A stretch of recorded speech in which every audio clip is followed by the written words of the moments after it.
When you're speaking in a meeting, you are speaking to a crowd. Now, the crowd may be only 2 people, but to you, if it's not one person, it's a crowd of sorts, and it might make you uncomfortable. Well, when you have a crowd, there is a crowd mentality. So part of what's going on is people are looking around to see how other people feel about you, whether they're aware of it or not, and they're making judgments with a lot of different data. One of the things they're judging is how you appear to feel about yourself. If you're kind of awkward and timid, and you end sentences with question marks, even though you're making a statement, that's going to send a message that you're scared, you're timid, you're uncertain of your ideas. Since you doubt the value of your ideas, maybe they're not very good. Therefore, why should the audience give your ideas credibility? So I'm not suggesting you have to somehow be phony and do all this and put forth bluster, but you do need to exude confidence when you speak. Confidence in your style. Don't try to be me. Don't try to be Ronald Reagan or Bill Clinton or Oprah Winfrey, although those 3 spoke with great confidence and still do, those who are alive. It's got to be your own style. But when I say confidence, all I really mean is your volume's loud enough to be heard, because nervous people kind of whisper because they're afraid if they say something stupid, no one will hear it and it won't hurt as much and they won't look stupid. So part of it is you have to speak loud enough for people to hear you. And if you're in a room with 20 people, you're not going to have to yell, but you are going to have to project a little louder than if you're talking to one person right here. Another dead giveaway of lacking confidence is rushing. If you speak too quickly, people feel like, oh, I want to hurry up and sit down. Don't speak too quickly. Don't rush at all. Now, if you make a mistake, everybody makes mistakes. Don't beat yourself up over it. Don't go, oh, 30 seconds ago I made a mistake. I mispronounced dead. I didn't tell anyone. I didn't stop. I didn't say, oh my gosh, I made a mistake.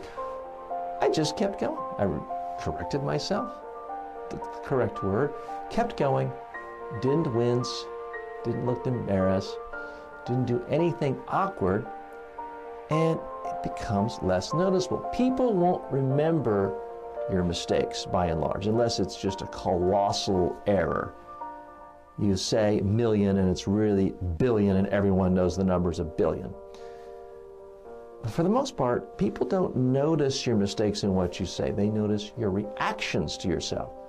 So if you seem embarrassed or flustered or uncomfortable, if you seem like you think, oh gosh, I'm really sounding stupid up here, the audience plays off on that. They figure, well, if he thinks he's sounding stupid and awkward, seems like a smart guy. If he thinks he's stupid and awkward, he must be stupid and awkward. I therefore have a negative impression of this person. Now, I'm not suggesting that every single person in your meeting is consciously thinking like that. I'm suggesting a lot of it is unconscious.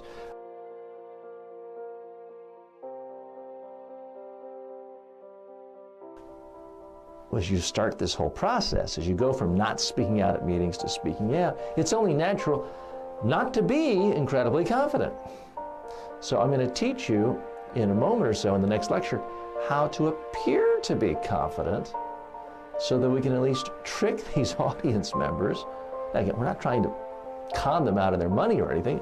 We just want them to focus on what you're saying in the meeting and not on the fact that you seem nervous or scared and, doing things like this. Holding a pen, fiddling with it is a sure sign of nervousness. Keep your hands free. We want to appear to be calm, relaxed, and having a good time when we're speaking out at this meeting. So I need you to really give as much thought to that, in fact, more thought to that than what you're actually saying. No, I'm not saying that all that matters is how you look. That's not it, but they're both supremely important.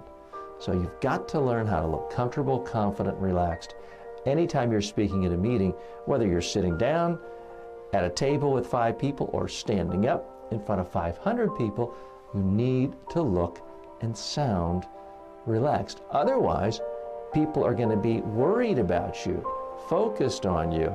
Oh my gosh, is TJ's voice cracking? He seems so nervous. You don't want people focused on your confidence level. You want people focused on your ideas. Now, here's the good news. The more you do this, the easier it gets, the more confident you get. A lot of things in life are not like that. I can go out and play golf every week for years. I'm still awful. I'm still shooting 180 and that's cheating. I still can't hit wood. There are plenty of things in life where simply doing it more doesn't make you any better. Speaking out at meetings is different. It is one of those things where the more you do it, the easier it gets, the harder